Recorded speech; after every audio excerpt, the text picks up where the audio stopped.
Kining mga sambingay ni Hesus mga igsuon, gibuhat niya sa dihang padung na siya mamatay dito sa Jerusalem. Mubiya na siya diri sa kalibutan. Ni-claim manggod siya nga siya mo'y hari sa langit ug sa yuta. Niya ang taga-kalibutan, dili gusto nga harian ni Hesus. Pero doon ay pipila na midawat niya, nahimo niyang mga sulugoon. Lingya imong tupad, na mudawat ka nga hari si Jesus. Na ba? Kay niya may daghang mga tao niingon nga di may gustong maghari ka. Nga karon ra bang Domingo ato nang sa ulogon ang Cristo Rey or Christ the King, Kristong Hari. Daghan nato sa tinud-anay dili gusto nga maghari or mahimotang sulugoon ni Hesus isip hari. Mao na nga ang iyang sulugoon doon na pagid siya ay testing o iyang gitagaag mga puhunan aron makaginansya sila. Ug tuod man mahimo gid siyang hari bisag na idaghang ni supak kay siya gud mao'y Ginoo. Ug ang resulta iyang gipatawag tong mga gitagaan niya puhunan. Ang una nakaginansyag na po ka kwartang bulawan, iyang gihimong administrator sa napo ka syudad.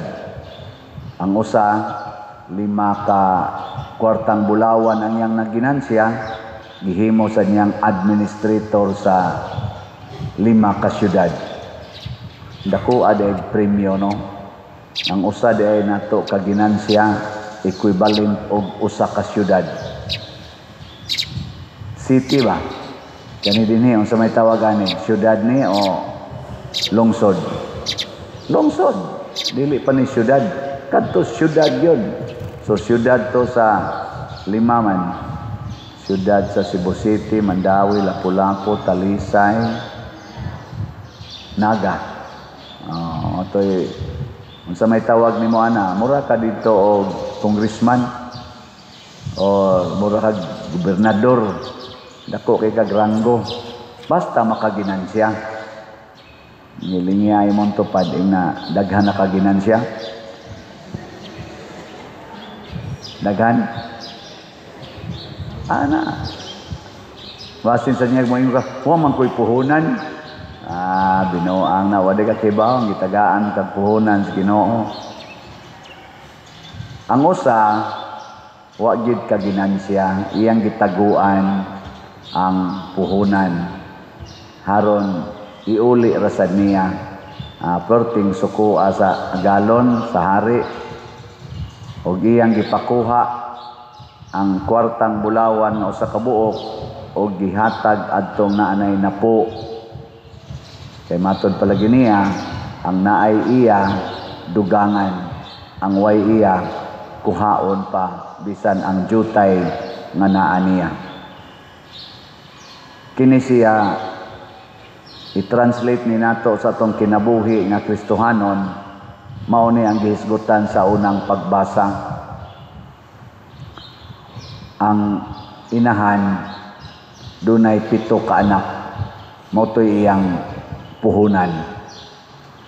Og kay kuan man sila, gipugos man sila pag simba og mga Dios-Dios og pagkaon sa pagkaon nga gidili sa ilang tinuhuan, didto ni gawas ang ginansya sa inahan.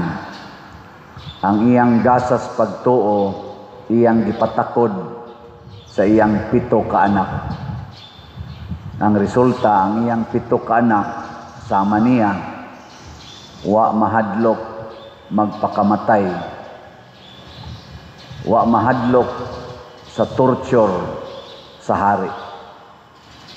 Unsa may gipatakod sa inahan, ang lig-on nga pagtuo nga naa niya iyang gipatakod ngadto sa uban. Nahuman na tingaling rally karon unsa may gipatakod sa atong presidente nganhi natong mga Pilipinos. Sa inyong paminaw ba ang ato rong presidente unsa may iyang gipatakod nganhi nato? Ingna imong tupad ingna natakdan ka. Ingna ba na natakdan ka? Hambot lang. Kamo na lay analyze unsay nitakod diha nimo gikas atong presidente. Una, kung ang ato ganing gipaginansya ang puhunan sa Ginoo, tagaan ta niyag premyo. Pero kung ang ato ganing gipaginansya mao ang puhunan gikas demonyo, tagaan sa tagsilot. Mao nang niingon siya diri, dad-a diri ang kadtong nisupak nako nga mahimo nilang hari, hutda silag patay diha sa akong atubangan. Lain na sang lingi sa imong tupad na di ka maapil atong patyonon. Na di ka maapil? Oy, basig na apil ka. Kay ang ginansya nga imong karong gibuhat mao ang puhunan sa demonyo. Matod pa sa atong tubag sa Salmo, sa atong tubag, Ginoo, inigpakita sa imong himaya, mahingpit ang akong kalipay. Mao ni ang isulti sa tao nga nakaginansya. Pero ang atong pagginansya sa puhunan sa Ginoo makabot lang kung kamaotang muantos para sa pag-alagad sa mga tao nga gustos Ginoong atong alagaran, nga mao ang mga kabus, ang mga byuda, ang mga ilo, ang mga masakiton, ang mga gigutom, ang mga way balay, ang mga binilanggo, ang mga nagmingaw, ang mga inosente, ang mga di ka-eskwela, mga way kahigayunan sa pag-eskwela tungod sa kalisod. Maunay gustos Ginoo nga atong alagaran, ato silang antusan. Ang kalibutan gasigi og ingon murag siyag si emperador sa nga nato ang hari nga Antioco, magsigig ingon ayaw na pagpahimos, himuon kang higalas hari, sunda lang ko, hayahay kay ka. Kadtong na nagrally, nagantos, tulo ka adlaw, way siguro mo sobra pa ni. Congratulations ninyong tanan. Ang uban awa morale kay gusto lang magpahimos sa kaayo nga ihatag aning atong hari na portig yun. Nilaganap yun maayo ang korupsyon sa atong nasod. Di na ikalimod. Nilaganap sad ang drugas sa atong nasod. Di sad na ikalimod. Nilaganap na sad ang krimen sa atong nasod. Pinatyanay, tulis, kawat. Gani karon sa ato lang simbahan. Sobra nas na po matud pa sa istorya sa atong amigong pari, Father Arnel, ika-16 na siya. Kasimbahan na gilungkab. Ana. Daginoton pagyud ang mga dunot in town nga atong nadawat. Ginagmayng dawat sa kolekta. Ang mga trahedya sa atong nasod karon labi na gining related sa bagyo ug sa linog tungod aning mga flood control nga wa gyud mahimo. Porting grabiha. First time in history sa Pilipinas na kada bagyo na aginang baha nga grabe kaayo Nya mga matay gyud ang pipila ka mga tao tungod anang flash flood. Sa una magtan-aw ra man ta sa report, nag-flash flood sa Manila, nag-flash flood dito sa Cagayan, karon na anagi sa tong kilid na linya mong tupad na kanus aka ka ma-flash flood no. Oh, wata kay baw. Ngano man tungod kay ang gipaambit sa atong present government administrators nga mo'y gipiyalan sa mga syudad, gipiyalan sa mga lungsod, sa mga probinsya sa atong nasod, sa authority, dili ang pagtuong Diosnon kung dili pagtuong yawanon, naa ang korupsyon. Nya kay naaman sila ana, lisod sad kay sila, kanang lisod sila ba ipin down kay ila man sanggi himo ang system sa pag-cover up, pagprotektar sa usag-usa. Kung ikaw ay mo reklamo nila, ikay mahimong bati ang imong buhaton aron mo ayong imong kinabuhi, hala sabay sunod lang, digi ka mo sunod, priso ka, impeach ka, patay ka.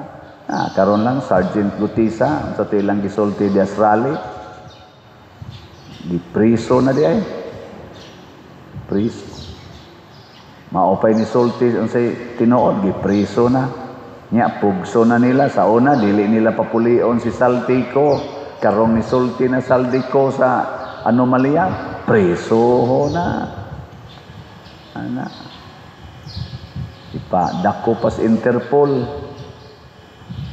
Ay may Marcos sa una, wagid sila i-comment ni sulti og usa ka delikado kayong revelasyon, karon isigihan na gukod hasta mismo iyang pag-umangkon gukod na niya. Ana nang duwa karon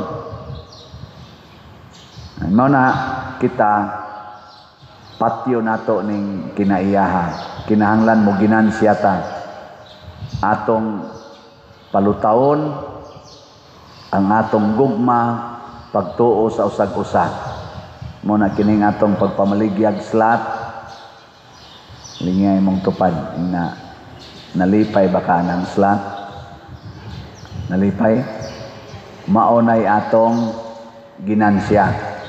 Kada nimo palit og slat, imong gipaambit sa uban ang imong ginansya.